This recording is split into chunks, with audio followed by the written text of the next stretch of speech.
Wenderson, eu queria que você contasse um pouco para a gente como foi importante começar o campeonato com essa sequência positiva. É sempre bom começar bem, né? Começar o campeonato ganhando, 3 jogos, 3 vitórias e a gente continuar no pelotão de cima é muito bom. Mostra a força do nosso grupo, mostra a qualidade do nosso grupo também. E se Deus quiser a gente vai brigar lá em cima o campeonato inteiro.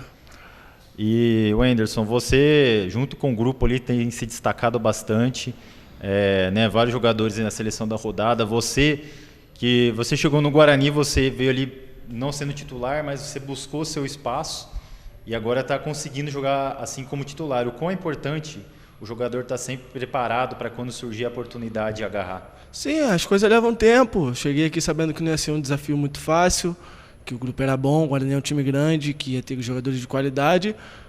Sabia que ia ter que trabalhar para ter meu espaço, fui ganhando meu espaço dia a dia, mostrando meu trabalho e graças a Deus estou tendo sequência hoje e só manter para melhorar também, né?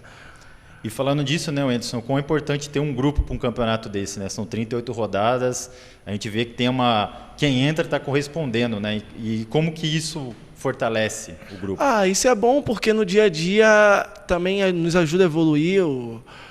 O primeiro contra o segundo, vamos dizer assim, o primeiro contra o segundo time faz alto nível de treino e sempre busca evoluir. E também não fica aquele treino arrastado e isso nos ajuda a evoluir também.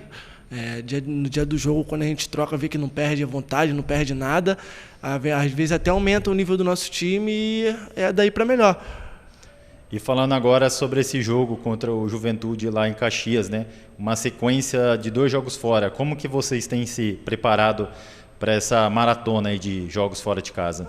Sabemos que vão ser 2 jogos muito difíceis. Primeiro, como é o Juventude lá em Caxias, é um adversário muito difícil, mas a gente está preparado para, nessa sequência aí, fazer grandes jogos.